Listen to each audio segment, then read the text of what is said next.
Ang mga babaylan ay pinuno ng komunidad na may kakayahang mapagbalat kayo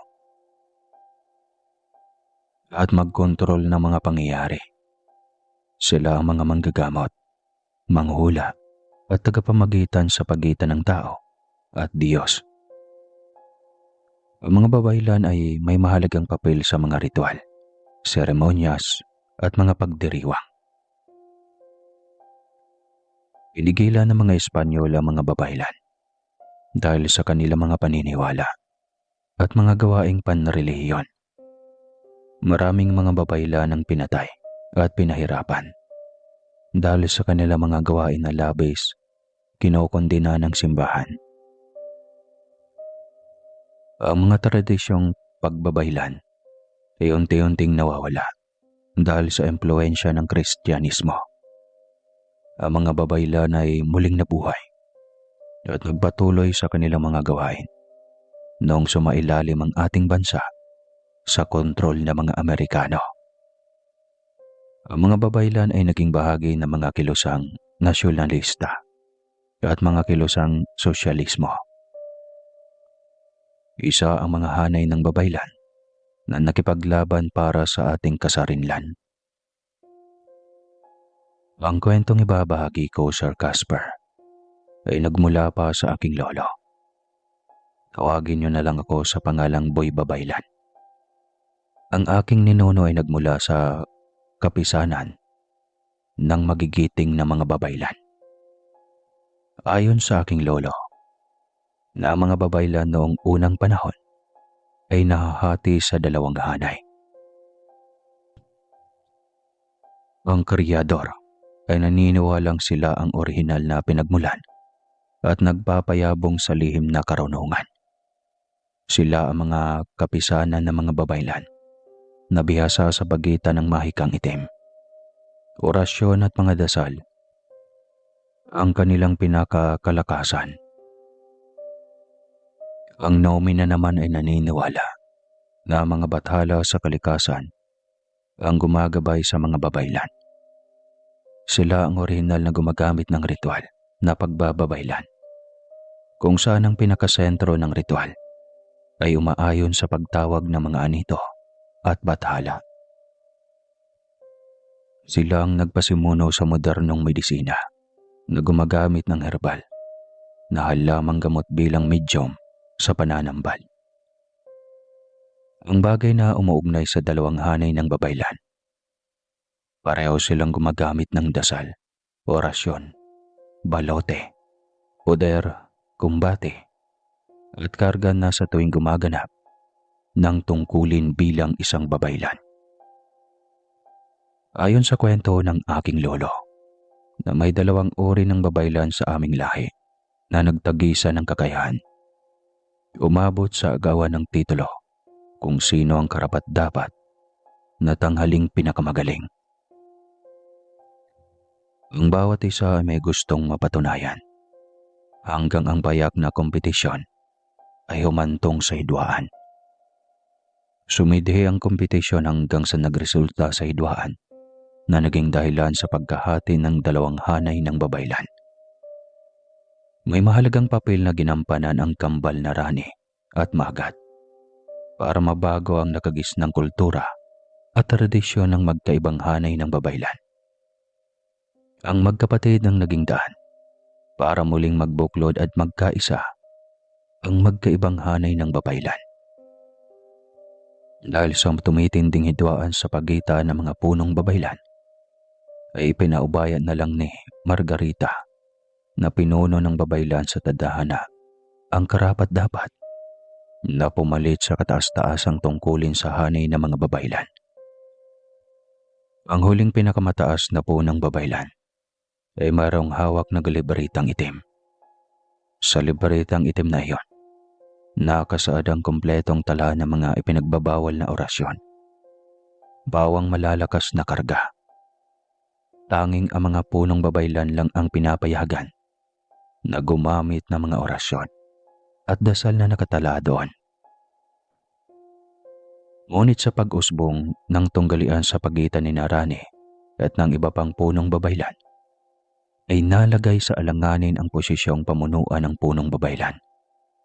Nagpa siya ang pinakamataas na punong babaylan na magtatag ng kataas-taasang tanggapan, kung saan ang tanging hangarin ay ang umusig sa mga punong babaylan na nagkasala at lumalabag sa alituntunin ng himpilan. Ito ang simula ng pag-usbong ng mga babaylan sa bawat buod, pamayanan at umiiral na sibilisasyon. Sa bawat buod ay may umiiral na dalawang uri ng babaylan. Maaring isang karyador o nomina. Ang punong tanggapan lamang ng mga babaylan ang may kakayahang humirang sa punong babaylan. Sa kasaysayan ng mga babaylan, tanging mga kababaihan lamang ang pinapayagan na maihanay sa kanilang lipi. Dahil sa pagbabago ng panahon, ay umusbong ang konsepto ng babaylanis. Sila ang mga unang binabai sa kasaysayan ng Pilipinas na naidokumento. Ayon sa paniniwala ng sinuanang Pilipino na ang mga binabai na babaylan ay espesyal sa isang buod. Sa katunayan na po ang konsepto ng babaylanis dahil sa mga babaylang binabay. Sa kasaysayan ng mundo, may iilang binabay o alanganin ang kasarian na namamayagpag sa kanilang kapanahunan. Sina Leonardo da Vinci na tanyag na pintor, William Shakespeare na isang manunulat at si Napoleon Bonaparte na pinuno ng Pransiya na sumakop sa ilang makapangyarihang lupain. Ang babaylanis ay itinuturing na malalakas at espesyal na uri ng babaylan. Karaniwan na ang katangian ng isang babaylanis na may sapat na kaalaman sa pakikipagdigma. Ayon sa kwento ng aking lolo, na may natatanging pangalan ng tumatak sa kasaysayan ng aming lahi. Ang anak ng tinaguriang pinakamalakas na babaylan at mandirigma na sina Severino at Visitacion. Normal naman umano ang naging kabataan ng kanilang kambal na sina Rani at Magat. Ibala si Visitacion sa kanyang gawain bilang babaylan sa kanyang buhod dahil pawang lalaki ang kanyang anak. Kaya kalimitan ay kasama ito ng kanilang ama para sanayan sa pakikipagdigma. Maagang nakitaan ni Severino si Magat ng potensyal bilang magaling na mandirigma. Kabaliktaran naman ito sa kanyang napapansin sa kanyang isang anak na si Rani. Malamya ito gumalaw at nakatuon ng interes sa mga larong pambabae. Habang nagkakaedad si Rani, lalong lumilitaw ang kanyang pagiging malambot. Nagsimula na rin itong humanga sa kapareho niyang kasarian. Mapalad si Rani sa kanyang kapanahunan dahil mataas ang pagpapahalaga sa katulad niyang binabay. Hindi nagalit si Severino, sa halip ay nagbigay pa ito ng karangalan sa kanya. Pangarap ng bawat buot na magkaroon ng isang babaylanis. Naniniwala silang may dalang swerte ang pagsibol ng binabaing babaylan. Malaya ang isang binabaing babaylan na magtamasa sa kaparehong karapatan na ibinibigay sa isang ganap na babae. Malaya silang maikasal at makisama sa isang kawal na lalaki. Makipagrelasyon nang walang paghuhusga sa kaparehong kasarian. Dumadamit bilang isang babae at gumaganap ng tungkulin bilang totoong babae. Habang abala sa pagsasanay ang kambal, ay napagtanto ni Severino na hindi doon nababagay ang isa sa kanyang kambal. Si Rani ay may hinhin at malamya ang galawan. Naging sentro na siya ng atensyon sa pagsasanay. Mula sa pagkabata pa, ay matyaga niyang ginagabayan ang kambal na anak para maging magiting na mandirigma sa buod. Sa tansya ni Severino, sapat na ang pagsasanay ng kanyang anak na para sa kanya ay espesyal. Ipinatawag niya ang kanyang anak para kausapin. Rani, panahon na para hanapin mo ang totoong mundo kung saan ka nababagay.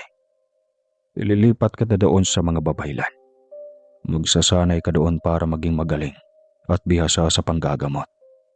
Mataas ang inasahan ko sa iyo, anak. Huwag mo akong bibiguin. Paano yun, Tay? Mga babayang kasama ko doon. Baka nakakaasiwa lang dahil ako lang ang naiiba. Simula ngayon, mabubuhay ka na bilang ganap na babae. Pinapayagan na kitang maihayag mo ang totoong pagkatao mo, anak. Ibinibigay ko na ang kalayaan na tahakin mo ang landas na lubos makapagbigay sa iyo ng kasiyahan. Talaga, Tay? Matagal ko ng pangarap ang makasuot ng mahahabang tapis. Ngayon din, Tay, paparoon ako sa kubo ni Inay. Ibabalita ko sa kanya na doon ako magpapatuloy ng pagsasanay. Ihahatid na kita, Rane. Matagal na rin kaming hindi nagkikita ng iyong ina. May mga bagay rin ako na nais ihabilin bago kita tuluyang ipagkatiwala sa mga babaylan. Lingid sa kaalaman ni Rani na may nakaatang na mataas na responsibilidad para sa kanya. Kailangan niyang magsanay sa pagiging mandarigmang babaylan para sa isang mahalagang misyon. Pangarap ni Severino na magkaroon ng isang anak na may talaga bilang punong babaylan. Kailangan ni Rani na maging bihasa sa paggamit ng ipinagsamang kakayahan ng isang babaylan at magiting na mandirigma. Mataas ang pamantayan ni Margarita, ang ninuno ng mga babaylan. Siya ang may otoridad para makatalaga at humirang ng isang punong babaylan. Inaasahan na ni Venerasyon ang paglilipat ni Rani. Matagal na itong idinulong ng kanyang kabiyak na pinuno ng mga mandirigma sa buod ni Dato Kaliguan. Ngayon na ba ang tamang panahon na tinutukoy mo si Severino? Oo, Venerasyon. Nagkakaedad na si Rani. Kailangan na natin siyang ihanda para sa nalalapit na kompetisyon. Para sa susunod na hingiranging punong babaylan. Ilang taon na naman ang ating hintayin kapag nabigo tayong maihanda si Rani sa kompetisyon. Buo na ang desisyon ko, Venerasyon. Ano man ang kahinatnan ng pagsasanay ni Rani sa mga babaylan. Kailangan niyang sumasailalim sa kompetisyon. Kailangang tutukan mo ang pagsasanay ng ating anak. Ginagawa ko na ang lahat para maging magaling siyang mandirigma. Total naman, nakapagpasya ka na sa Severino. Sisimulan na ang pagsasanay kay Rani para maging bihasa na nomina. Ipinapaalala ko lang, Severino, na anak natin si Rani. Hindi siya isang gantimpala para mapataas ang ating moral. Ang pangarap ko, Venerasyon, para kay Rani ay hindi para sa atin, kundi sa kanya mismo. Matagal kong nakasama si Rani kaya alam ko ang kakayahan niya pagdating sa pagkikipagdigma. Malamya lang siya at malambot gumalaw. Ngunit ginagamit niya ang kanyang talino. Malayong malayo sa kanyang kakambal na agresibo at walang disiplina pagdating sa digmaan. Huwag kang magsalita ng tabo, Severino. Hindi pa natin alam kung sino sa kambal ang merong mata ng kabunyan o mata ng kalangitan. Hindi ako nagkakamali, Venerasyon. Si Rani ang nakita kong tumataglay ng marka noong gabi na iniluwal mo silang dalawa. Paano ka nakakasiguro? Dahil halos perpektong magkamukha ang anak natin si Severino. Ang kabunyan ay salita na nagmula sa Ifugao na tumutukoy sa langit o bituin sa kalangitan. Sa English ay tinatawag itong celestial eye na karaniwang makikita sa noo. Kung sino man na tumataglay ng ganitong kakayahan ay magkakaroon ng iba't ibang abilidad. Pakikipag-usap sa pamamagitan ng isipan, direktang pakikipag-ugnayan sa mga bathala, pagbasa sa isipan ng anumang nilalang, at kakayahan na silipin ang nakaraan at hinaharap. Nawala ng malay si Venerasyon nang ipinanganak niya ang kambal, lalo na sa suwi na si Magat. Tanging si Severino lamang at ang namayapang babaylan na nagpaanak kay Venerasyon ang nakakaalam tungkol sa mata ng kabunyan. Kusang lalabas ang kakayahan ni Rani kung talagang siya ang may tangang mata ng kabunyan. Alam mo ang alam at venerasyon. Sino man ang may tangan ng kabunyan ay magtataglay ng pambihirang lakas at kakayahan. Di ba natin diretsahang matukoy kung sino sa kambal? Nagsigurado na pareho natin silang kailangang ihanda para sa hinaharap. Magiging makapangyarihang pinuno ang isa sa kanila.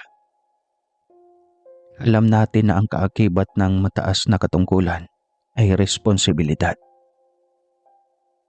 Natatakot ako para kay Magat. Marupok ang batang iyon. Nasisilaw sa kapangyarihan at mataas na ambisyon. Nakaguhit na sa kanilang mga palad ang kanya-kanyang kapalaran. Ano man ang kahinatnan ng kanilang buhay, sana mananatili ang pagpapahalagan nilang dalawa bilang magkapatid. Nakakabulag ang kapangyarihan. Kaya ngayon pa lang ay kailangan na nating gumawa ng paraan para hindi magkabangga ang kapalaran ng kambal. Nagpakabihasa si Rani para maging dalubhasang babaylan na gumagamit ng paraang nomina. Sumasa ilalim si Rani sa iba't ibang pagsasanay na may kaugnayan sa pagbababaylan. Habang si Magat naman ay puspusan ng paghahasa sa kanya ng amang si Severino para maging katangi-tangi naman dirigma. 7 buwan ang iginugol ni Rani bago niya makabisado ang pagbababaylan. Amidado si venerasyon na masyadong mabilis na natutunan ni Rani ang kanilang gawain. Mukhang tamang hinuha ng kanyang mister na nakatakdang maging kahanay ng mga babaylan si Rani. Malamang nakasulat sa kanyang kapalaran na maging babaylan, kaya may pagkukusa na kayakapin ng kanyang pagkatao. Nagdesisyon sa venerasyon na ipagkaloob na sa kanyang anak ang panghuling seremonyas para maging ganap na babaylanis. Sa darating na kabilugan ng buwan, Rani, magiging ganap ka ng babaylan. Isasagawa mo ang panghuling ritual para maging opisyal ang pagtatalaga sa iyo bilang babaylan ng buod. Ano ang nakatakdang magaganap na sa gabing iyon? Sa pamamagitan ng ritual ay matutukoy kung anong pamamaraan mo magagampanan ang iyong tungkulin. Tandaan mo lang, Rani, na hindi ka pwedeng mamili. Ano man ang ibibigay sa iyo, kailangan mong tanggapin at gampanan ng buong puso. Tatandaan ko po, Nay. Ikaw, Rani, ang kauna-unahang babaylani sa ating buod. Kaya aasahan mo nang nakatuon ang atensyon ng lahat sa iyo. Ngarap ng bawat buod na magkaroon ng babaylanis. Isang karangalan ng pagsibol mo, Rani, sa ating buod. Ibig sabihin ba, Nay, na naroon mismo si Dato Kaliguan? Anak, patin mo nga ako. Nagkakagusto ka na ba sa kapareho mong kasarian? Ewan ko, Nay. Basta naramdaman ko lang nakakaibang sigla ng aking puso kapag nakikita ko ang si Dati Kaliguan. Anak, umibig ka lang sa lahat maliban lang sa Dato. Hindi mo siya mabibigyan ng tagapagmana, kaya masasaktan ka lang. Walang patutunguhan ang nararamdaman mo. Ibaling mo na lang sa mababang uri. Hindi pa naman tiyak, Inay, kung tama nga ang iyong sampataha. Malamang humahanga lang ako sa angking katalinuhan ni Dato Kaliguan. Magiging sagaba lang iyon sa nalalapit na kompetisyon, anak. Kailangang walang anuman na gumugulo sa iyong puso at isipan. Isantabi mo na lang muna ang nararamdaman mo. Pagtuunan mo ng pansin kung paano ka manalo at ang haling punong babaylan. Inay, kung sakaling magtagumpay ako at maging ganap na punong babaylan, ano ang mabubuting maidudulot nito sa ating buhay, Nay? Maging bahagi ka ng 12 punong babaylan sa buong kapuluan. Hindi lahat ay nabibigyan ng kaparehong pagkakataon. Kaya pahalagahan mo, anak. Ano ang maging katayuan ko sa buod na ito, Nay? magiging mas mataas na ang katayuan mo kumpara kay Dato Kaliguan. Nababalitaan ko mula sa ulat ng mga alipin na panay ang pag-usisa ni Dato Kaliguan tungkol sa iyo, Rani. Mukhang sabi kang Dato Kaliguan na makadipo ang palad ka, anak, o baka nangangamba siya na maging balakid ang iyong katayuan sa kanyang otoridad. Magiging mailap ako sa Dato. Hindi ko hahayaan na lubhang mahulog ang loob ko sa kanya, Nay. Ikaw na rin ang may sabi, Nay, na kailangan ng Dato ang isang tunay na babae para makapagbigay sa kanya ng tagapagmana. Mahusay, Rani. Kahinaan ng pagmamahal kaya ngayon pa lang. Iwaglit mo na ang namumuong pagtangi mo sa Dato. Hindi natin alam baka siya ang maging mortal mong katunggali balang araw. Kukuha ko ang nais mong tumbukin, ina. Sumapit ang kabilugan ng buwan. Nakantabay ang halos lahat na nakatira sa buod ni Dato Kaliguan. Ang kisig ng Dato, nangungusap ang kanyang mata, habang galanting ipinagkaloob ang kanyang ngiti sa nasasakupan. Tinaguraan si Dato Kaliguan na pinakagwapong dato na nabubuhay noon. Ang kanyang pangalan mismo ay hango sa makalumang katawagan sa lalaking tumataglay ng pambihirang itsura. Si Magat ay sabik na matunghayan ang bunga ng pagsasanay ng kanyang kakambal. Nagtatalo ang kanyang kalooban kung nararapat ba siyang matuwa o mainggit sa kapatid. Aminado naman siya na mali ang kanyang nararamdaman. Dahil hindi lang niya ito basta kapatid lang, kundi kakambal pa mismo. Magkadugtong ang kanilang buhay noong sa sinapupunan pa sila ng kanilang ina. Isinantabi ni Magat ang inggit at pagkabahala. Pinili niyang ipagbunyi ang karangalan ng kanyang kakambal. Umayo si Dato Kaliguan para ibigay ang basbas sa pagkilala ng panibagong babaylan. Ang nararapat na magsagawa ng pagpapasya ay ang isang punong babaylan. Sa pagkakataong walang punong babaylan na sumasakop sa isang buod, ang Dato ang nakaatang para gampanan ang isang responsibilidad. At sa gitna, ipinahayag ng Dato. Mataas ang inasahan ko sa babaylanis. Kailangan magpamalas siya ng kagalingan sa pagganap ng tungkulin. Binibigay ko ang aking basbas para gampanan niya ang tungkulin bilang babaylan sa ating board. Inuulit ko, hindi saklaw ang aking pagpapasya kapag lumabas ang sinumang babaylan sa aking board. Hindi sa pangkalahatan ng bisa ng aking pagpapasya. Tanging si Margarita lang ang may kakayahan na magbigay ng ganong otoridad. Si Margarita na pinuno ng mga punong babaylan. Bumalik na si Dato Kaliguan sa kanyang upuan. Sabik siyang matunghayan kung may kakaiba na mangyari sa paghirang ng babaylanis na madalang lang natagpuan sa mga buod. Ayon sa kanilang paniniwala, na may dalang swerte ang isang babaylanis kapag may umusbong sa isang buod. Sa isipan ni Dato Kaliguan na malaking ambag na sa kanyang pangalan ang maihahanay sa mga buod na kinikilala dahil sa pagkakaroon ng binabaing babaylan.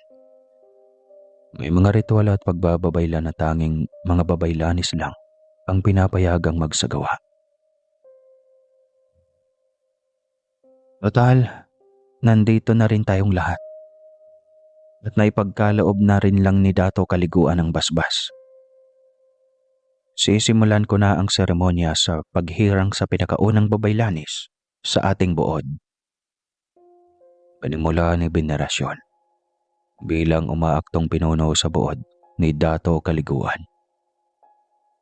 May naramdaman si Rani ng pagkadisgusto sa Dato. Ang dating sa kanya na parang pinupunto ng Dato na may responsibilidad siyang magpamalas ng kahusayan para dito. Parang ipinapamukha sa kanya na may obligasyon siyang pagsilbihan ito sa pinakahuwaran na pamamaraan. Pinigilan ni Rani ang kanyang sarili para hindi mawala ang kanyang kumpiyansa sa sarili. Ayon sa kanyang ina, na iba't ibang hamon ang inaharap ng isang babaylan bago maging ganap ang kanyang pagkakilanlan. Sa pamamagitan ng ritual na isinasagawa habang nagaganap ang seremonya, ay matutukoy kung anong klaseng babaylan ang lilitaw bilang karagdagan sa kanilang lipi. Sinimulan ni venerasyon na sambitin ang mga kataga sa dasal na kanilang gamit sa tuwing may bagong babaylan. Umigting ang pamumula ng buwan. Nagsimulang mahintakutan ang mga tao na nandoon. Maririnig ang mga sigawan at pag-iingay sa kalapit na mga buhad. Anong nangyayari, venerasyon? Bakit lumabas ang dugong buwan? Isang signos dato kaliguan. Signos na may isisilang na panibagong pinakamakapangyarihang punong babaylan. Umakyat ang lahat sa mga bulwagan na may bubong. Mabigat ang enerhiya ng buwan, kaya sigurado na may epekto ito sa ating katawan. Sige na, Rani, magsimula ka na. Inilahad ni Rani ang kanyang dalawang palad sa buwan. Lalong lumakas ang ugong ng mga tambol, sigawan, at kalansing ng mga bao at kawayan. Sinusubukan ng bawat buod na gumawa ng ingay para umano mapalayas ang bakunawa na lumunok ng buwan at iluwa ito. Ganon ang paniniwala sa sinaunang mga tao kapag may nangyayaring eclipse. Venerasyon, ipatigil mo na kaya ang ritual. Hindi pa rin iniluluwa ng bakunawa ang buwan. Nag-aalala na ako na baka nagalit sa atin ang bathala ng ulan. Hindi maaari, dato kaliguan. Magdudulot ng dilobyo o kalamidad kapag itinigil ang seremonyas. Isang signos ang nagaganap para ipakita kung gaano kalakas ang isang babaylan. Pambihira, ganito ba talaga kalakas ang isang babaylanis? Mas malakas pa kaysa sa inaasahan mo, dato kaliguan. Sinambagat naman ang Severino ay gulat na gulat sa ipinapakitang kakayahan ni Rani. Nagagawa niyang palabasin ang bakunawa at magpakita ang pulang buwan na hindi na nangyayari pa noon. Habang nagaganap ang ritual, lumitaw ang isang tungkod sa harapan ni Rani. Rani, hawakan mo ang tungkod. Nagmula pa iyan sa ating ninuno. Hawakan mo. Gamitin mo ito para malampasan ang pagsubok na ibibigay sa iyo. Sigaw ng babaylan sa kanyang anak. Hindi na nagsayang ng oras si Rani. At agad niyang hinawakan ang tungkod. May kabigatan ng kahoy na iyon at naramdaman ang malakas na karga nito. Biglang lumitaw sa harapan ni Rani ang 7 inkantao na mga babaylan na piniling mamuhay sa mundo ng mga engkanto. Mag-ingat ka, Rani. Hindi sila pangkaraniwan na babaylan. Sila ang Trinidad. Tumataglay ng 3 enerhiya ng kalikasan. Napapitlag si Dato Kaliguan sa kanyang upuan. Hindi pangkaraniwan ang pagsubok na kailangang malampasan ni Rani. Sigurado na may rason kung bakit siya sinusubok ng tadhana. Sa tanang buhay ko dito sa buod, ngayon lang ako nakatunghay ng ganitong kakomplikado na pagsubok para sa isang babaylan. Naisambit ng Dato sa kanyang mandirigma. Nakatapis man ang mahabang telang sa atin si Rani. Hindi iyon naging hadlang para mabawasan ang tinataglay niyang lakas at abilidad. Sinanay siyang maigi ng kanyang amang si Severino para maging handa sa ganong sitwasyon. Napakaliksig gumalaw ng 7 inkantao na babaylan. May tangan silang Trinidad na tanging babaylan lang na may dugong engkanto ang mag-aaring magkaroon. 3 mahalagang elemento sa mundo ang pinakasentro ng karga na meron ang engkantaong babaylan. Ang apoy, hangin at tubig na lubhang mahalaga sa mundo. Dahil Trinidad ang pamamaraan na gamit ng 7 engkantao na babaylan, nahahamon sa kakayahan at katatagan ni Rani na magdidikta sa kanyang kapalaran bilang babaylan. Umatake sila sa pamamagitan ng formasyon na ritual na ginagamitan ng tatlong elemento. Inalibutan ng 7 inkantao na babaylan si Rani. Napako si Rani sa kanyang kinatatayuan at hindi makagalaw. Naramdaman niyang pamamanhid ng buong katawan. Sinubukan niyang makawala sa mga enerhiyang pinapakawala ng 7 inkantao. Hinawakan ni Rani ang kanyang tungkod ng mahigpit.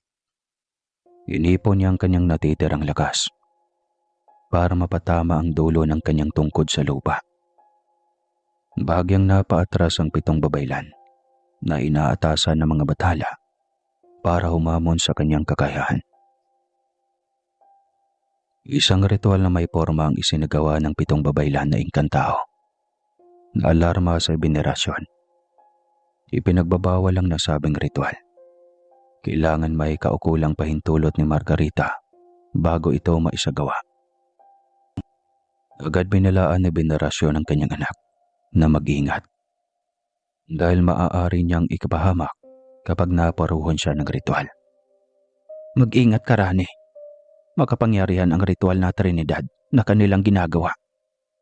Pagsasama-sama ng 3 pangunahing elemento ng kalikasan. Isang pangkaraniwan na babaylan pa lang ang aking anak. Bakit kailangan niyang dumaan sa pinakamahirap na pagsubok? Gumawa ka ng paraan, anak. Antas ng isang magiting na umalagad ang kapantay ng ganitong ritual. Hayaan niyo na ako, ina, ama. Tinatanggap ko ang hamon ng mga babaylan na may dugong engkanto. Nagsimulang umepekto ang kalakasan ng ritual. Dahilan para bumagsak si Rani sa gitna ng 7 babaylan. Sa kapila ng ibayong lakas na pinapakawala ng 7 babaylan, ay nagagawa pa rin ni Rani na sanggain ito at mananatiling lumalaban. Umibigay ng katawan ni Rani. Siguro, iyon na ang kalakasan ng kanyang lakas. Ano pa bang dapat niyang patunayan? Uwi ka naman ni Magat. Alam ng 7 babaylan ang kanilang ginagawa, Magat. Kaya ipaubaya mo na sa kanila ang lahat. Hayaan mo silang gawin ang kanilang responsibilidad at isakatuparan ng kanilang pakay.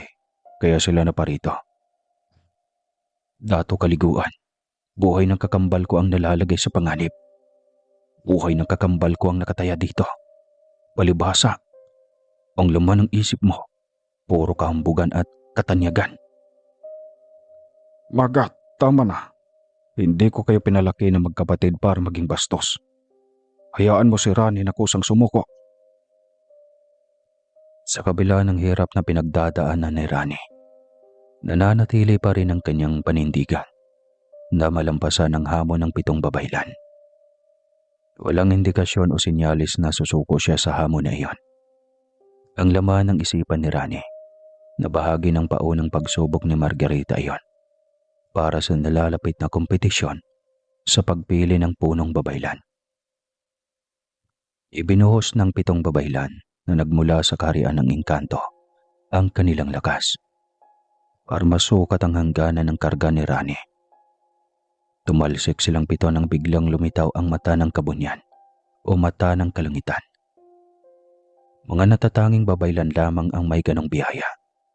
Sila ang mga babaylan na may kambal diwa na maaari nilang gabitin para direktang makipag-ugnayan sa mga bathala.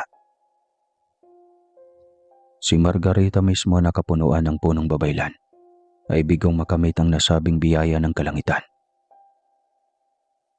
Ang mata ng kabunyan. Si Rani ang nagtataglay ng matang kabunyan. Totoo ang sinabi ni Severino na isa sa mga kambal ang may tangan ng kabunyan. Napatayo si Dateo Kaliguan sa pagkakaupo. Gustong-gusto niyang bumaba para mahawakan ang kabunyan. Ayon sa alamat, may direktang ugnayan sa batalang nagpapala sa bawat buwad. Nagsimulang humakbang si Dato Kaliguan para bumaba at puntahan sa akin naroroonan si Rani. Agad siyang pinigilan ni Venerasyon na lubos niyang ikinagulat.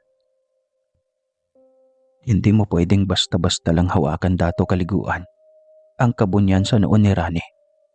Kailangan mong maglingkod bago mo iyon magawa. Umintig ang tenga ng dato dahil nasanay siyang sinasamba at itinuturing na Panginoon sa kanyang buhat. Nagpapatawa ka ba, Venerasyon? Kailangan kong maglingkod sa anak mo bago ko magawa ang aking nais? Masyadong malayo ang agad niyong dalawa. Pero sige, gawin mo dato Kaliguan ang nais mo. Huwag mo lang akong sisisihin. Binalaan na kita.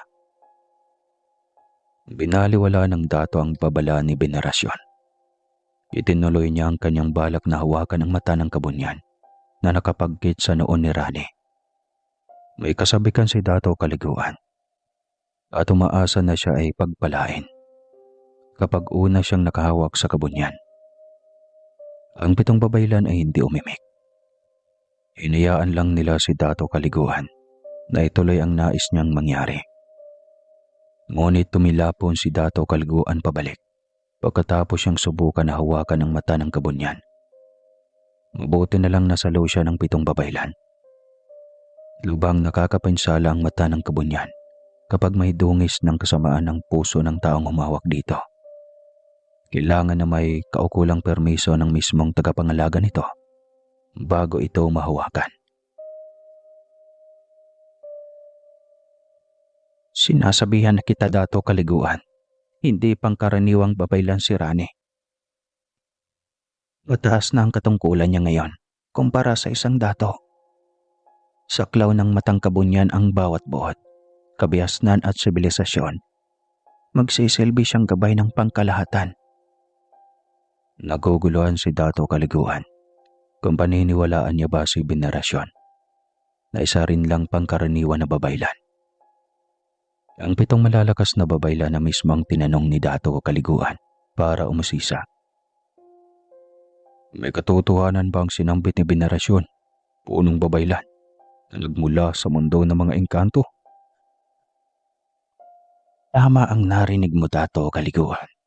Sa katunayan, ay maaari ng manampalataya si Rani para maging ganap na umalagad.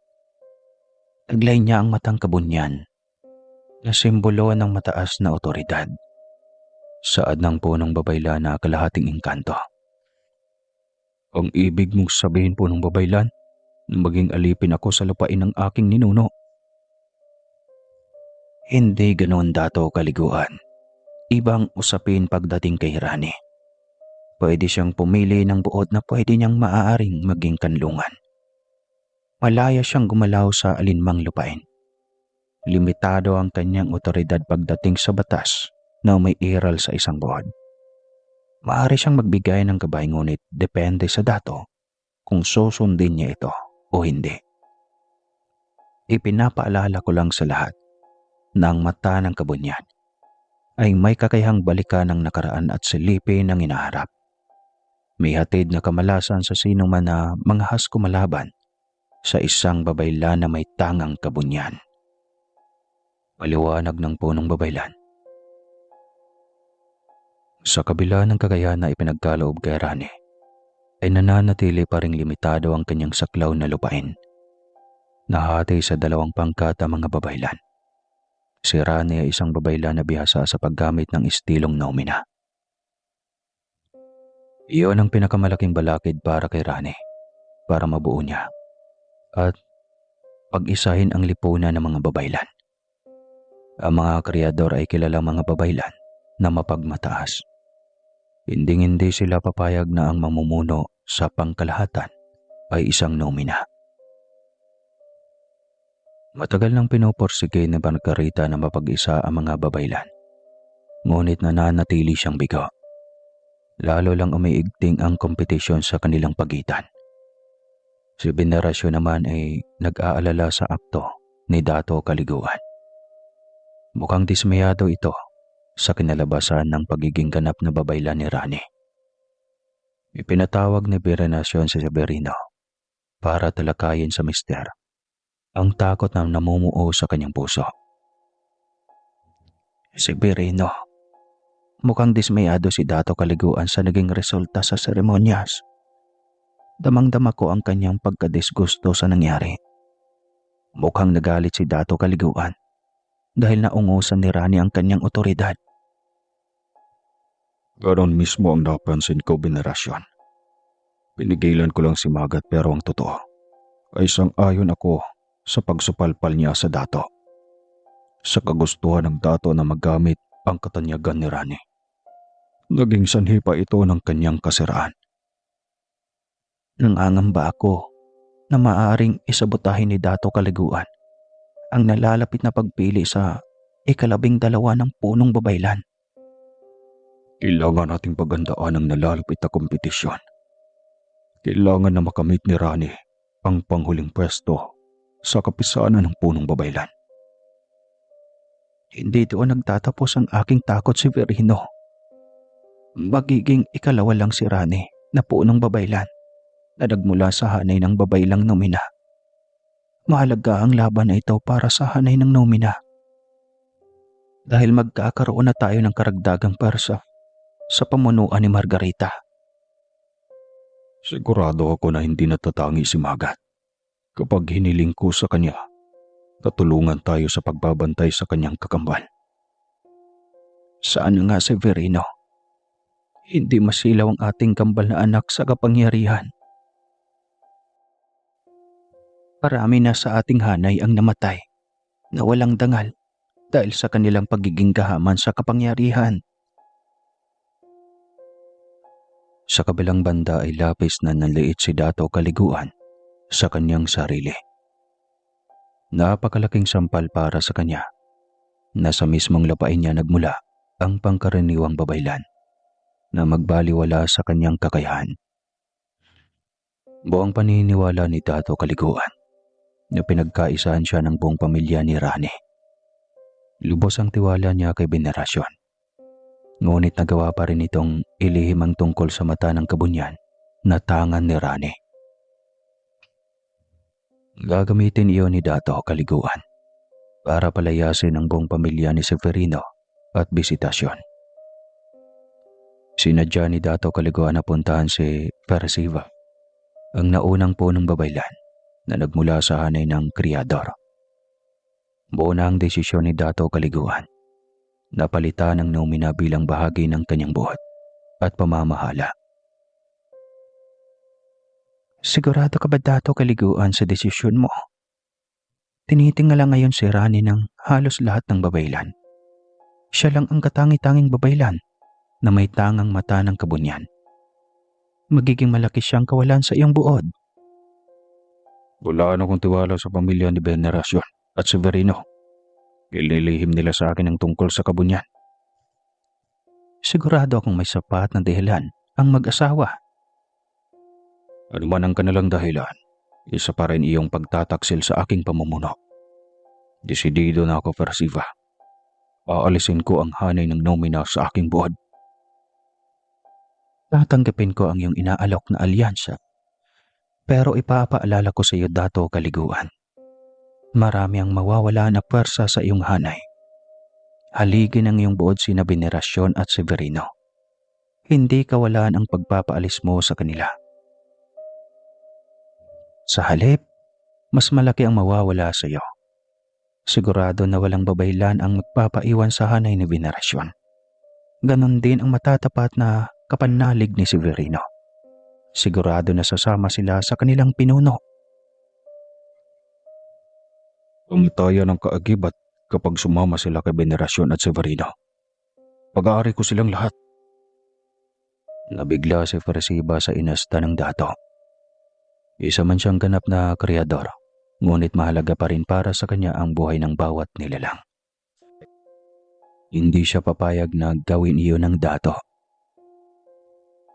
Binabalaan kita, Dato Kaliguan.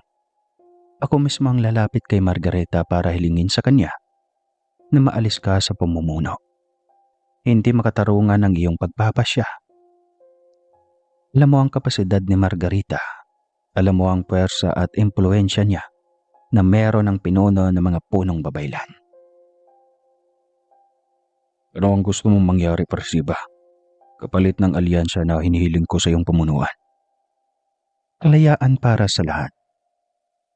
Kalayaan para sa mga kasapi na salungat sa pagbabago ng iyong pamunuan. Tinatanggap ko ang iyong kondisyon na iyong hinihingi.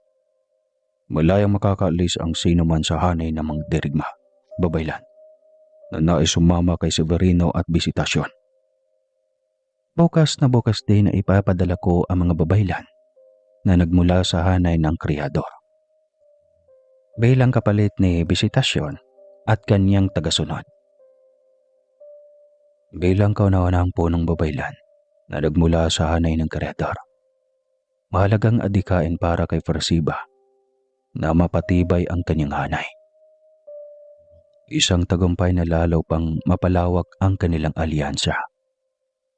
Isang buod na lang ang natitira sa nomina dahil sa ginawa ni Dato Kaliguan. Ang kompetisyon ay limitado lamang sa kanilang mga namumuno. Walang kabuluhan ang namumuno kapag walang tagasunod. Mataas ang pagpapahalaga ni Farsiba sa buhay ng mababang uri na babaylan at kasapi ng bawat buhat. Nagpatawag si Dato Kaliguan ng pagpupulong para sa mahalagang anunsyo. Mabilis na pumaroon sina Severino at bisitasyon. Andun din si Rani at Mahagat. May ideya na ang buong pamilya ni Rani na ganawan ang anunsyo ng Dato. Nakita niya yon sa kanyang tangan na matang kabunyan. Simula sa araw na ito, nagsimula pa lang magsalita si Dato Kaliguan ay agad na siyang sinagot ni Rani. Nahalatang dismayado sa inasal ng Dato. Huwag ka nang magpaliwanag, Dato Kaliguan. Alam kong pinagkaloob mo kaming mga nomina sa punong babaylan na si Farsiba na isang kriyador. Natakot ka ba na baka agawin namin ang pamumuno sa buod na ito? Ang tingin mo sa amin ay banta sa katungkulan mo bilang dato. Sila ng ginawa ng mga magulang mo, Rani. Katoksilan o kasakaman mo sa kapangyarihan. Walang kabutihan na may dudulot ang kasakaman kaliguan. Simula ngayon ay tumitiwalag na kami sa iyong hanay. Aalis kami sa buod mo. Nagpasya na ang karamihan sa iyong kawal na sasama sa amin. Dadalhin ko ang lahat na babaylan. Wala kang magagawa dahil iyon ang kondisyon mo kay Farsiba. Malaya kayong makakaalis pero tandaan mo ito, Rani. Hindi na kayo makakabalik sa puntong lumabas kayo sa aking lupain. Doon ka nagkakamali, Kaliguan. Magmakaawa ka sa akin sa hinaharap. Ikaw mismo ang gumawa ng paraan para mapadali ang iyong pagbagsak. Sayang. Sinira mo lang ang paghanga ko sa iyo bilang dato. Sana kung ganon kakaayo sa panlabas mo na itsura, dinamay mo na rin sana ang iyong puso. Nagpalason ka sa kapangyarihan at ambisyon, kaya tuluyan ka ng nilamon ng kasamaan. Pagkaalis namin ay bubuhos ang malakas na ulan. Iyan ang hugas ng kaugnayan namin sa buod na ito. Wala na kaming pananagutan o responsibilidad sa hinaharap. Nagpapatawa ka ba, Rani? Paano uulan? Dahil panahon ngayon ng tag-init. Simbolo ang ulan na babagsak ang buod mo sa hinaharap. Iyon ang aking tagna. Natigilan si Dato Kaliguan dahil umuusal na pala si Rani ng tagna. Isang babala iyon para kay Dato Kaliguan na hindi pwede niyang baliwalain. Kaya maligo lang siya ng ulan. Di joke lang. Umalis na kayo. Lisanin niyo na ang buod ko. Malikod si Rani ngunit bago siya tuluyang umalis. Kumatok siya muna ng 3 beses sa lupa gamit ang kanyang tungkod. Nagsimula ng magalisan ang nasasakupan ni Dato Kaliguan. Nakaalis na ang mga babaylan at mandirigma na pinili ang kanilang katapatan sa mag-amang Severino at Magat. Napaupo na lang si Dato Kaliguan nang magkatotoo ang isinambit ni Rani. Bumuhos ang malakas na ulan na halos bumasa sa buong lupain na kanyang nasasakupan. Gusto mang bawiin ni Dato Kaliguan ang kanyang pahayag. Ngunit huli na ang lahat. Nakaalis na sa kanyang lupain ang buong pamilya ni Rani. Nandoon na mga babaylang kriyador na ipinadala ni Farsiba bilang kapalit ng hanay ni bisitasyon. Labis ang pag-aalala ni Dato Kaliguan dahil nagkatotoo ang itinagna ni Rani. Sa mismong araw na iyon ay pumunta si Dato Kaliguan para isangguni ang kanyang pag-aalala. Sinasabi ko na sa iyo, Dato Kaliguan, na may kakayahan ang Babaylanis na balikan at pasukin ang nakaraan, pati ang inaharap. Sigurado na may nasilip si Rani sa kanyang mata ng kabunyan. Hindi ka man lang ba nagtaka na nahulaan niya ang plano mong pagpapalaya sa kanyang pamilya? Nandito ako, Persiba, para humingi sa iyo ng gabay kung paano ko mabaliktad ang nakatakdang maganap. Sana kung hawak mo pa rin si Rani, hindi ka na mahihirapan. Mapalad ang lupain na kanilang masumpungan. Isang sibilisasyon ang kanilang itatayo na siguradong mamamayagpag, lalo nang may gabay silang nakakakita sa hinaharap. May ritual ba na maaring gamitin para makontra ang isinaad ni Rani? Sabihin mo lang, Persiba, dahil aking isasagawa. May ipinadala na akong mga babaylan para sa iyong Dato Kaliguan. Alam na nila ang kailangang gawin. Para ano pa na ipinadala ko sila kung nagdadalawang isip ka naman pala na pagkatiwalaan ang aking hanay na babaylan. Sa balagay ko, na mas may alam ka, Persiba, kumpara sa kapanalig mo ng mga babaylan. Mas maigi kapag ikaw ang gumawa ng ritual. Dato Kaliguan, huwag mong kalimutan kung hanggang saan lang ang otoridad mo bilang dato. Mataas ang katungkulan ko kumpara sa iyo, kaya huwag mo akong utusan. Garang tulong ang hinihingi ko, Persiba. Bilang kaalyado, nagkatotoo ang isinambit ni Rani. Sino mang pinuno ay mababahala. Sinasabi ko sa iyo na mapalad ka dahil nasa panig mo si Rani. Pero mas pinili mo silang paalisin sa takot na baka mawalan ka ng kapangyarihan. May ideya ka na sa maaring kahinatnan ng iyong buod dahil sa pagkawala ni Severino na tumatayong malakas na depensa laban sa mga mananalakay. Naniniwala ko, Persiba, sa iyong kakayahan bilang punong babaylan. Tutulungan mo naman ang aking buod sakaling salakayin kami ng tagalabas. Ang pinagsasabi mo, Dato Kaliguan, alyansa sa mga babaylang kreador lang ang bahagi ng ating usapan. Labas na ang buod na kinabibilangan namin sa usaping seguridad ng iyong lupain. May magagawa ka naman para masigurado ang kaligtasan mo at ng iyong lipi. Sabihin mo, Persiba, isuko mo sa aming dato ang iyong buod. Nagpasakop ka sa kanyang kapangyarihan. Hindi ko gagawin iyon, Persiba. Ginawa ko ang lahat para mapaalis ang buong parsa na Bisitasyon at Severino. Dahil sa tingin ko, naging banta na sila sa aking pamumuno. Isang kahangalan ang pinagsasabi mo. Wala na tayong dapat pag-usapan. Umalis ka na at bumalik sa iyong buod, Dato Kaliguan. Sapat na ang aking ipinadalang babaylan para gampanan ang naiwang gawain nila ni Bisitasyon. Abot langit ang pagsisisi ni Dato Kaliguan. Ngunit huli na ang lahat. Sadyang nagpadalas-dalo siya sa kanyang desisyon. Tamang sinabi noon sa kanya ni Persiba na hindi kawalan para kay Bisitasyon at Severino ang pagtanggal sa buod, kundi malaking kawalan sa kanya bilang dato. Nagkatotoo ang sinabi ni Persiba. Pagbalik ni Dato Kaliguan sa kanyang buod, ay bumungad sa kanyang kalunos-lunos na sinapit ng kanyang nasasakupan. Pinasok sila ng ibang buod para sa pangangayam na pangkaraniwan na noong unang panahon, lalo na kapag sumasapit ang tag-init. Hindi iyon nararanasan ng kanyang buod nung malakas pa ang kanyang depensa dahil sa presensya ni Severino at Magat. Inasahan na ni Dato Kaliguan na maging sunod-sunod ang pagpasok sa kanyang buod. Dahil sa mahinang pwersa na umiiral sa kanyang lupain, marami sa kanyang natitirang kawal ang nalagas dahil sa pakikipaglaban. Mapipilitan siyang magpasakop sa ibang buod kapag nagtuloy-tuloy ang ganong pangyayari sa kanyang nasasakupan. Sa kabilang banda naman, Naapilitan si Rani na lumapit kay Margarita para humingi ng tulong para sa kanyang pamilya at matatapat na tagasunod na pinili ang katapatan sa kanila kaysa kay Dato o Kaliguan. Hindi naman tumanggi si Margarita na humarap kay Rani. Tama nga ang nasasagap kong balita na may lumitaw ng babaylang tumataglay ng matang kabunyan. Maaari ka bang lumapit, Babaylanis?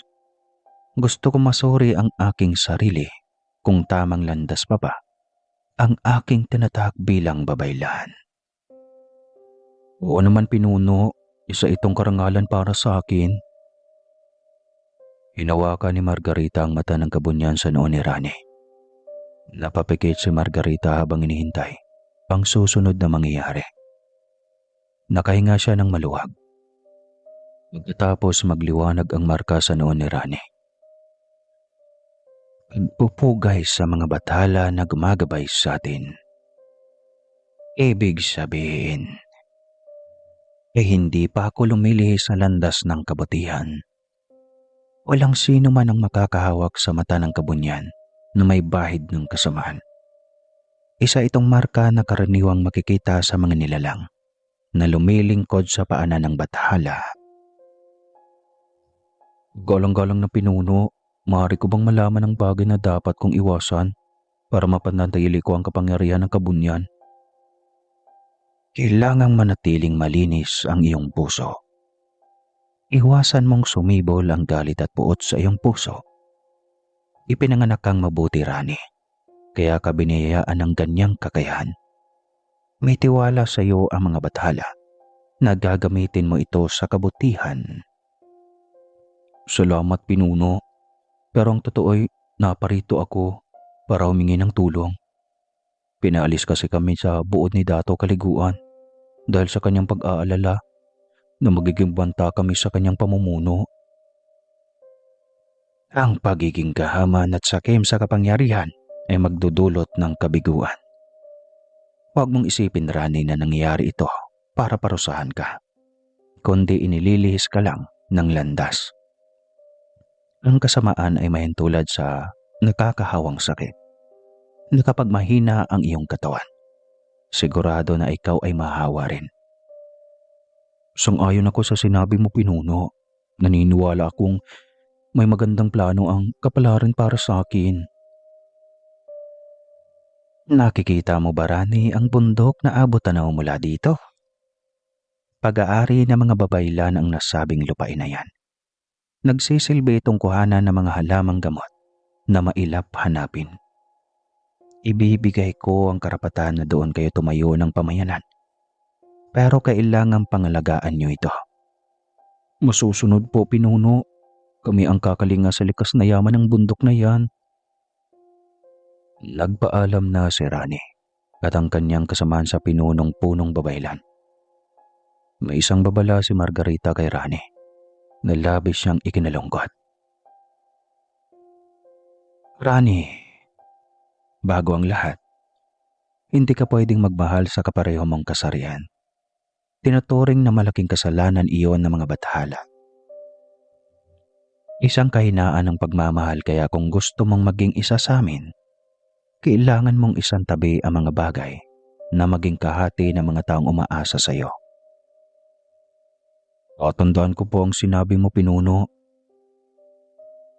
Gaganapin ang huling pagpili sa huling pwesto sa aking kapunuan. Inaasahan ko ang iyong pakikilahok. Kakaasa ka, Pinuno. Salamat po. Mahabang paglalakbay ang pinagdaanan ng pamilya ni Rani bago nila marating ang lupain na tinutukoy ni Margarita. May nakatirik na doon ng mga dampa na maaari nilang gamitin. Mahalin tulad na iyon sa isang magarang buod na sagana sa likas na yaman. Dito na tayo magbubuo ng pamayanan sa masaganang bundok na ito. Ipapamulat natin sa susunod na henerasyon ang pagpapahalaga sa likas na yaman na meron dito. Umaayon ang lugar na ito sa katangian nating mga numina. Itatagawid natin ang henerasyon kung saan pawang mga babaylan ang namumuhay Si Sibol ang makabagong babaylan na bihasa sa pakikipagdigma. Sang-ayon ako sa sinabi mo, Rane. Bawat kasapi ng itatayong buod natin dito ay kailangan magsanay para maging magaling na mandirigmang babaylan. Hindi umiiral ang isang buod kapag walang tumatayo na dato. Kailangang may namumuno na siyang magbubuklod sa kanyang kasapi. Sang-ayon ako kapatid sa iyong isinasambit, kaya ang aking imunong mungkahin na si Magat na ang aking kakambal ang maging kauna-unahang dato ng buod na ito. Bakit ako? Pwede naman ang ating ama. Sinanay kita anak para maging magaling na mandirigma. Naniniwala ako sa iyong kakayahan. Sa iyong lahi, magmumula ang henerasyon ng makabagong pinuno. Si Rani ang nararapat sa pagiging maharlikatay. Magiging mahina ang isang buod kapag walang tagapagmana. Ikaw ang nararapat sa posisyon, Magat. May ibang responsibilidad na nakaatang sa akin. Nakikita ko na ang aking kapalaran. Ngunit, puno ako ng agam-agam at takot para pamunuan ang isang buod. Hindi pa ako handa. Kabaliktaran ang nakikita ko sa hinaharap. Maging magaling kang pinuno, Magat. Maniwala ka sa akin. Sige, sa bagay. Tatanggapin ko ang posisyon bilang respeto at paggalang ko sa inyong pasya. Sana gabayan ako ng batala para magampanan ko ng maayos ang pagiging pinuno. Naging maayos ang panimula ni Magat sa kanyang pamumuno. Lalong-lalo na at ginagabayan siya ni Rani na may pambihirang kakayahan. Dahil sa katanyagan ng kanyang pamumuno sa maikling panahon, naging mabilis ang pagdagsa ng mga taong gustong umanib sa kanilang buhod. Walang kakulangan sa pagkain sa kanyang buhod at walang batas sa pagbubuhis na umiiral. Ang kahilingan lang ni Magat na habang naroon sila sa kanyang buhod, tumulong sila sa pagbabantay at pag-aalaga sa likas na yaman na mayroon ang bundok ng babaylan. Samantala, tuloy-tuloy ang naranasan ni Dato Kaliguan na pagsalakay ng tagalabas. Bilang na lang ang natitira sa kanyang mga mandirigma. Nararamdaman niya ang inilahad ni Rani bago ito umalis. Kaya muli siyang nagpakita kay Frasiba para idulog ang pagsubok na kanyang kinakaharap. Nanindigan si Frasiba na ang tanging paraan para maisalba ni Dato Kaliguan ang kanyang buwan ay ang pagpapasakop sa ibang dato. Bagay na labis siyang tinututulan. Iyon mismo ang kanyang dahilan kung bakit niya pinalayas ang buong pamilya ni Rani sa kanyang lupain. Ilapit mo kay Margarita ang iyong suliranin, Dato Kaliguan. Siya ang may posisyon para baguhin ang nangyari sa iyong buot. Subukan mong hanapin ang mga dati mong tauhan. Mapagkumbaba ka at makiusap na kung pwede bumalik sila sa iyong lupain. Ayon sa impormasyon na aking nasagap, na huling namataan si Rani sa tanggapan ni Margarita. Hindi na nagsayang ng oras si Dato Kaliguan. Agad siyang nagtungo sa bundok kung saan makikita si Margarita. Batid ni Margarita ang kanyang sadya at inaasahan na rin niya ang kanyang paglapit. Inaunlakan ni Margarita ang binatang dato. Gusto niya din na pangaralan ito sa kanyang ugali. Anong pakay mo, binatang dato? Ayon sa nasagap kong balita, na huling namataan ng aking mga kawal at hanay ng babaylan sa iyong bulwagan. Ikaw bang tumulong sa kanila para makatakas? Ayusin mo, dato, ang pamamaraan mo sa pakikipag-usap sa akin. Pwede ka nang makaalis kung manatili kang matigas at paairalin mo pa ang tagaspangan ng iyong ugali. Paumanhin, nadala lang ako ng aking emosyon. Naharap ang buod ko sa malaking problema. Paulit-ulit na kaming pinapasok ng tagalabas. Ginagawa na kaming anihan ng kanilang pagkain. Nagugutom na ang aking nasasakupan. Binalaan ka na ng Babaylanes, ngunit pinairal mo pa rin ang iyong kasakiman sa kapangyarihan. Walang kabutihan na maidudulot ang kasakiman, ang pagiging subga pa sa kapangyarihan. Kabiguan lang ang naghihintay kapag nagpadaig ka sa tukso. Sila ang unang nagtagsil sa akin, Margarita. Nangako sila ng katapatan sa aking ninuno. Ang alin doon, Dato Kaliguan? Ang mata ng Kambunyan ba ang iyong tinutukoy? Walang nakakaalam kung kailan lalabas ang ganong kakayahan. Kusa itong lumalabas sa mga pinili. Namumukod tangi si Rani. Walang bahid ng kasamaan ang kanyang puso mula sa kanyang ninuno. Kaya siya pinili ng mga batala. Ano kaya ang mararamdaman mo kapag sinabi ko sa iyo na swerte ang hatid ni Rani kung sakali na binigyan mo siya ng pagkakataon na gabayan ka? Ibig sabihin, Margarita, nakasalanan ko ang lahat. Pinaparusahan ako ng mga batala dahil sa ginawa ko. Hindi ba ako isinumpa ni Rani? Kaya nangyari ang lahat ng ito sa akin? Binatang Dato Kaliguan. Marami ka pang hindi alam sa mundo. Paano maisumpa ng isang nilalang ang binata na simulat sa Paul ay kanyang minahal at hinangaan? Hindi sumpa ang isinambit ni Rani, kundi babala. Nasilip na niya ang hinaharap nun. Maaari mo bang maituro sa akin ang kanilang kinaroroonan sa kasalukuyan, Margarita? Huli ka na, Dato Kaliguan. Namamayagpag na ang pamumuno ni Dato Magat sa kasalukuyan. Siguro pwede kang lumipat sa kanila para humingi ng dispensa sa iyong ginawa. Malakas na ang pwersa at impluensya ni Dato Magat. Sigurado naman akong narinig mo na ang tungkol sa mandirigmang Babaylan at ang dakilang Babaylanes na gumagabay sa datong namumuno sa buod na nandoon sa bundok ng Babaylan. Sana pala nakinig na lang ako kay Persiba. Sana ako ngayon ang pinagpapala ng sobra-sobra. Tama ka, Dato Kaliguan. Margarita, nagmamakaawa ako sa iyo. Tulungan mo ako para lang sa mga pamilya na umaasa pa sa akin. Ako ang dapat parusahan dahil sa akin, kaya nangyayari ito. Ngayon din magpapadala ako ng mensahe sa kalapit na mga buhat. Walang manghihimasok sa lupain mo hanggat hindi ka pa nakakabangon. Ito na ang huling pagkakataon na tutulungan kita, Dato Kaliguan. Ngunit sana magbago ka na. O nga ako, Margarita, magbabago na ako. Binabalaan kita, Dato Kaliguan. Pwede kang makipagkita sa Babaylanes para humingi ng dispensa at pagpapatawad. Huwag na huwag mong gagamitin ang pagtatangi niya sa iyo. Mahiwaga ang pag-ibig. Maaaring magbago ang kanyang tadhana. Ang sigurado lang, Dato Kaliguan, na kapag ginawa mo yon, ako mismo ang magpaparusa sa iyo. Nagkakaintindihan tayo.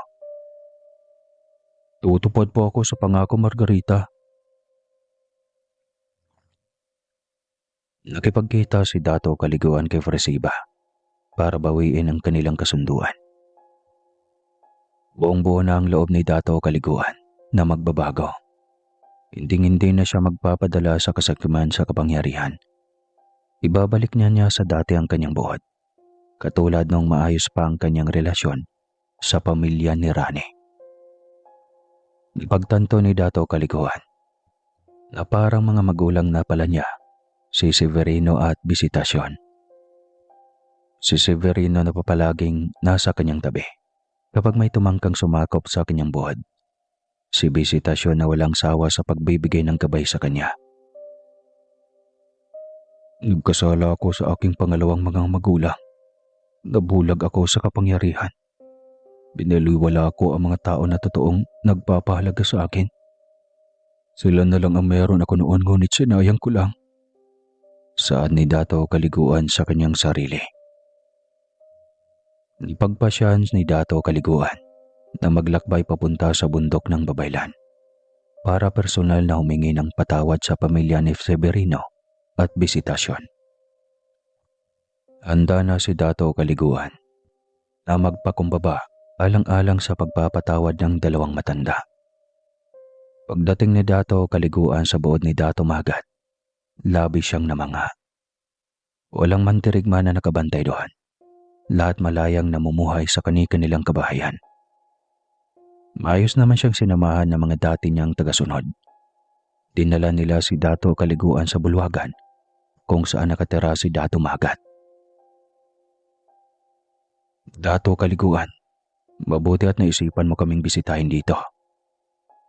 Salamat sa pagpapaunlak sa aking pagbisita dito, Dato Magat.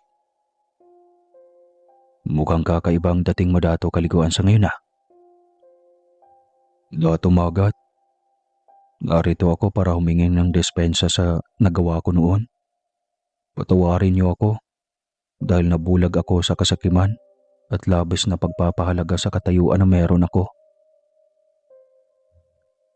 Hindi ka dapat sa akin humingi ng dispensa, Dato Kaliguan. May 2 tao na itinuturing kang sarili nilang anak.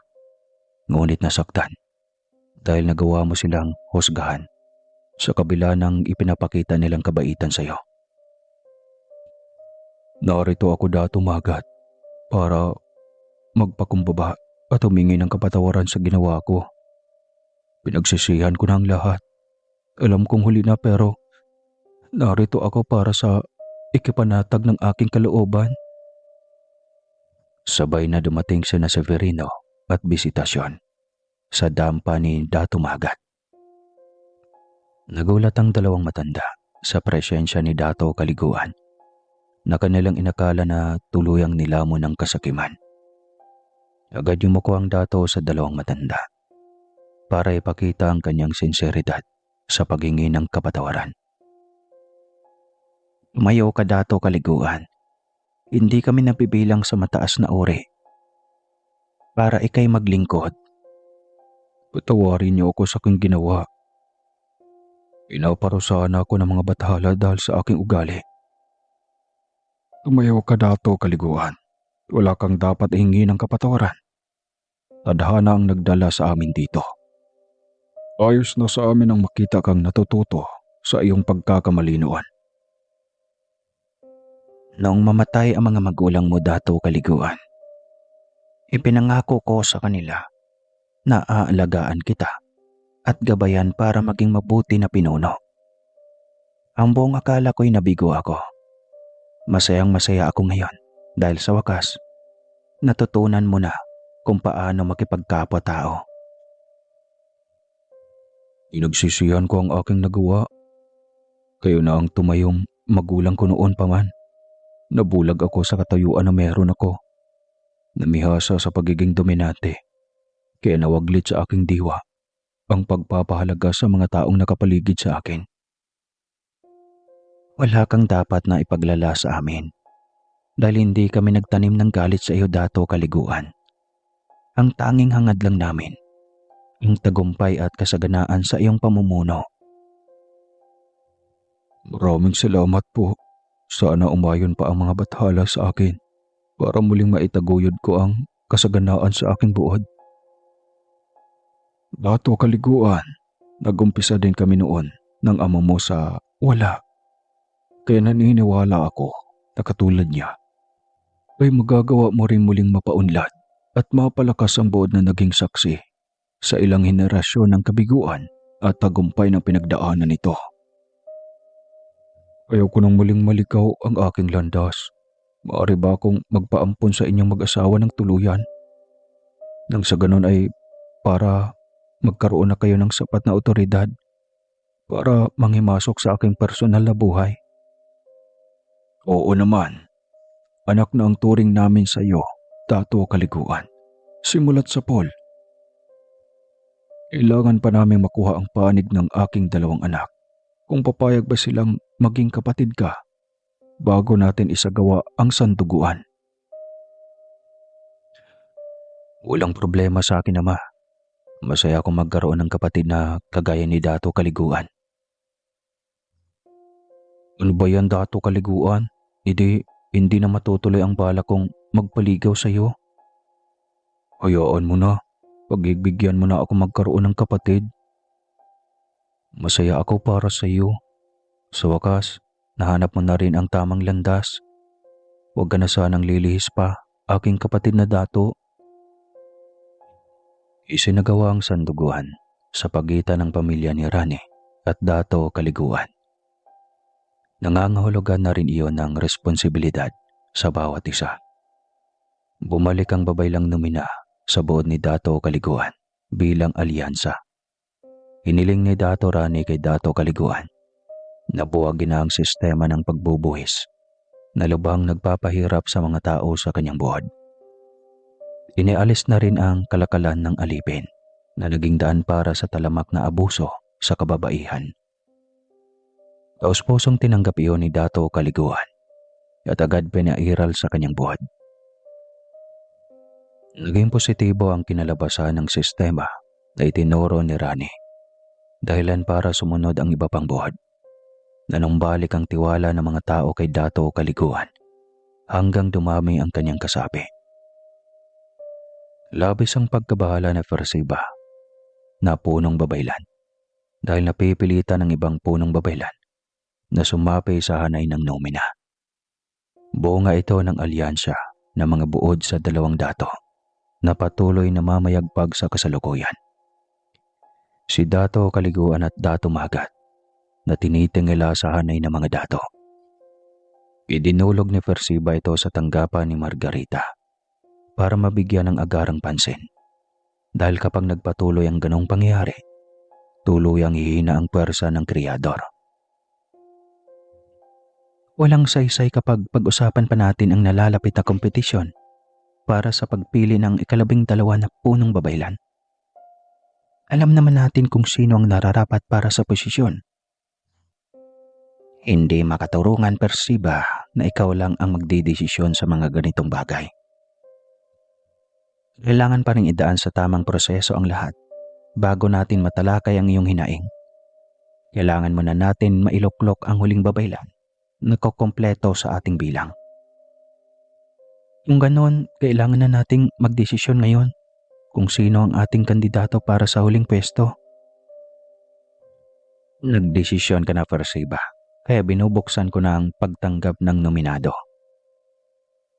Walang kagatol-gatol na isinambit ni Persiba ang pangalan ng isang nomina na kaagaw ng kanilang hanay sa pamumuno. Si Rani na nagmula sa hanay ng nomina.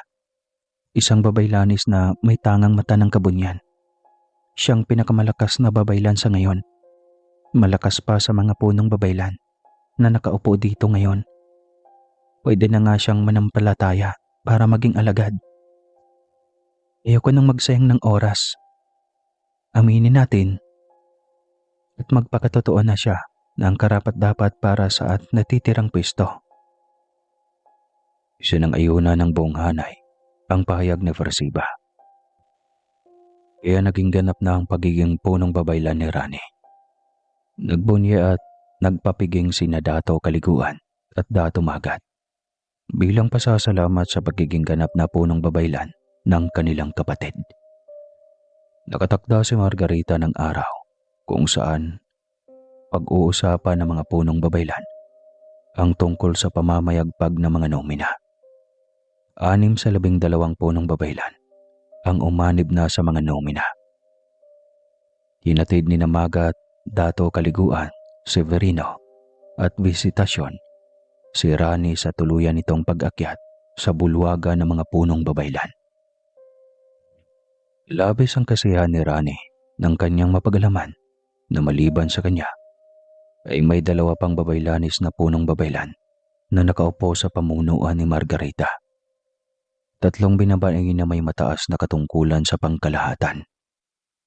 Mga kaalyado ng nomina ang nagpakita ng mainit na pagtanggap kay Rani. Nangungusap naman ang tingin ng mga kriyador. Nahalatang isang banta ang tingin kay Rani. Binabati kita punong babaylang, Rani. Hindi lang sa paggamit mo ng mataas na katungkulan, kundi napabago mo ang buhay ng isang dato. Naniniwala ako na marami ka pang mapabago na pananaw sa buhay.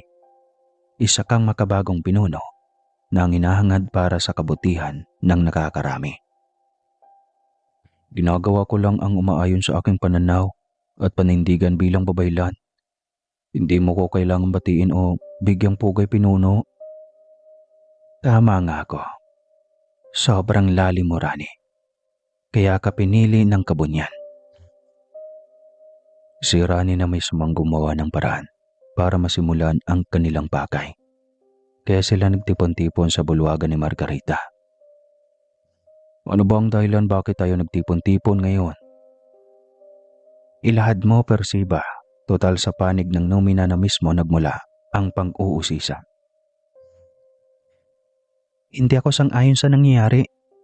Unti-unting pumapanig ang mga punong babaylan sa mga nomina.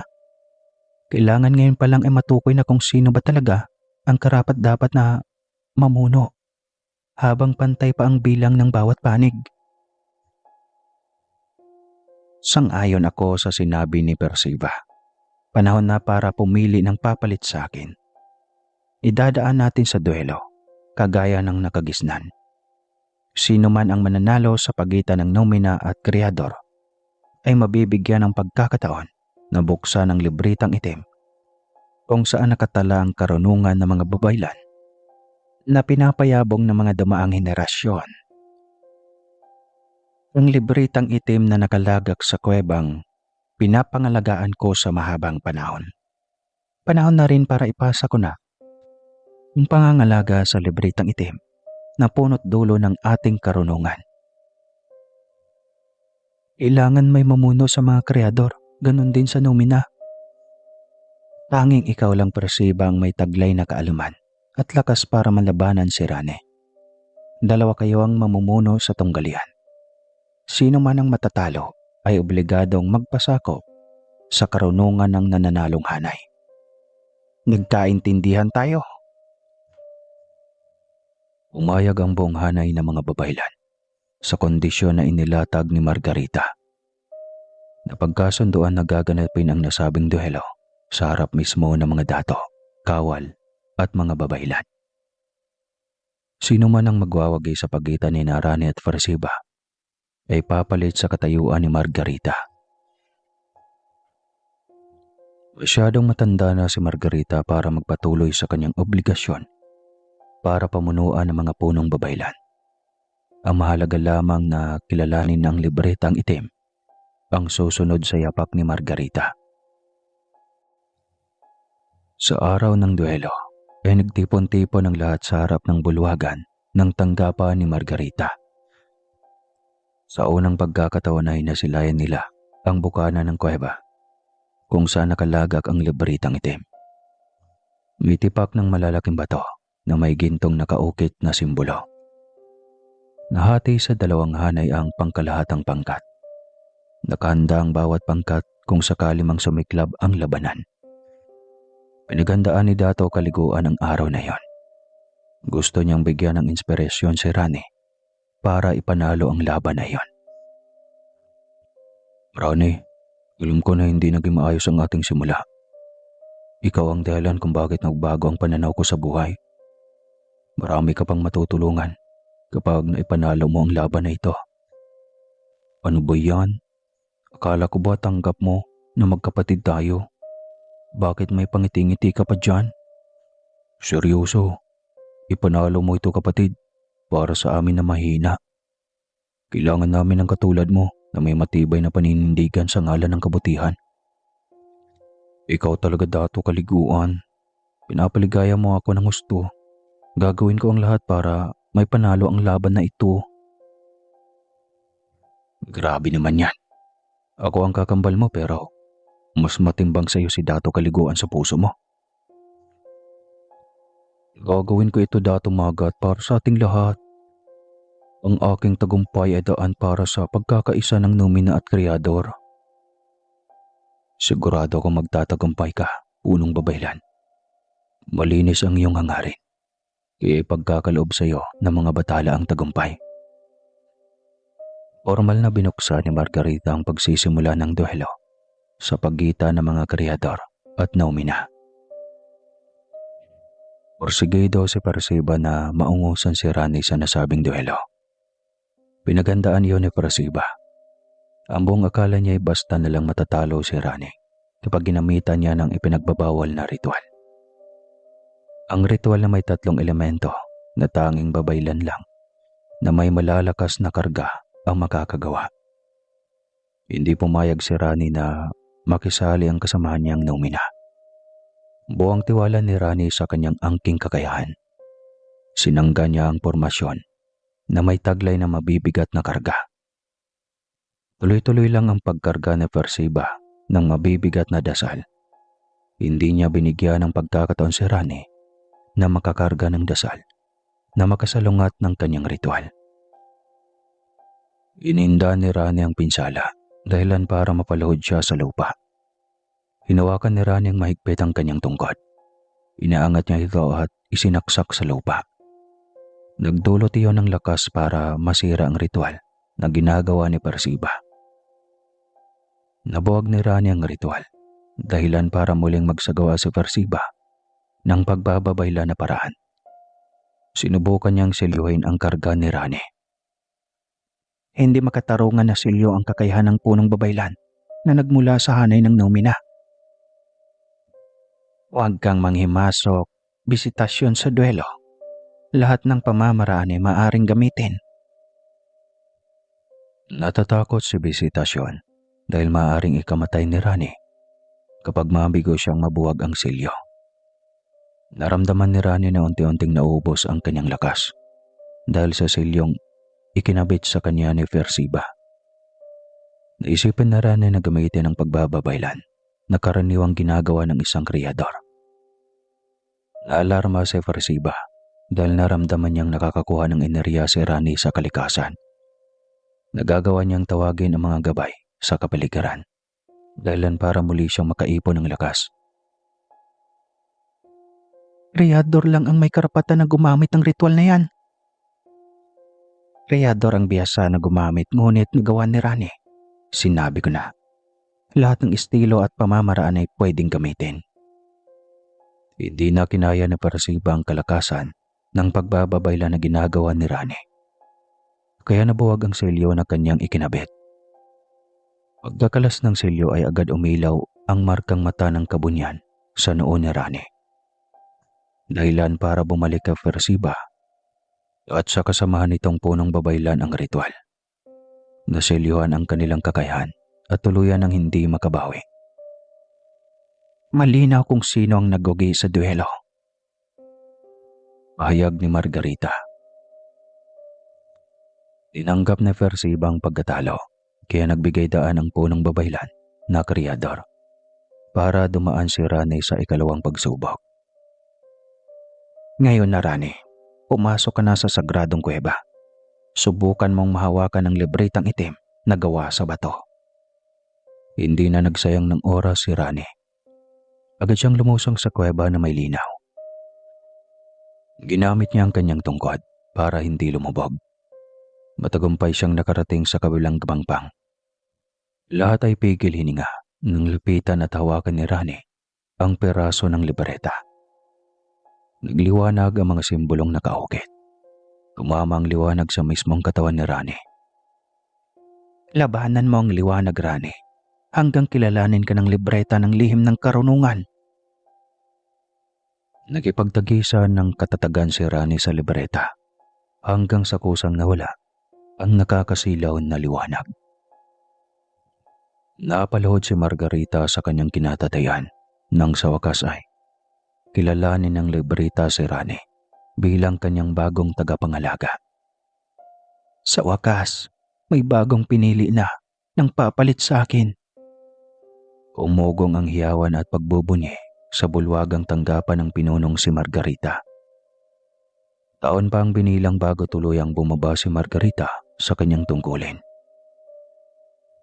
Si Rani na ang pinuno ng mga punong babaylan na nagpauso ng makabagong babaylan na bihasa sa magkaparehong pamamaraan. Tuluyang nabuwag ang sistema ng mga babaylan na mayroong magkabilang pamamaraan. Si Rani ay hindi nakatala sa kaysaysayan dahil sa malawakang kolonyalismo ng mga dayuhan. Maliban na lamang sa mga tribong umiiral, magpahanggang ngayon, nabigong mapasok ng kolonyalismo. Sila ang tribo na pinapumunuan ni Dato Mahagat, na kilalang mandirigmang babaylan.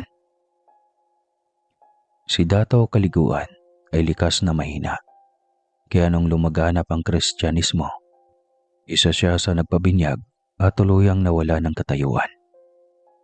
Ang babaylanis naman at babaylan ay pinaratangan ng mangkukulam at aswang, kaya marami sa kanila ang inusig sa publiko.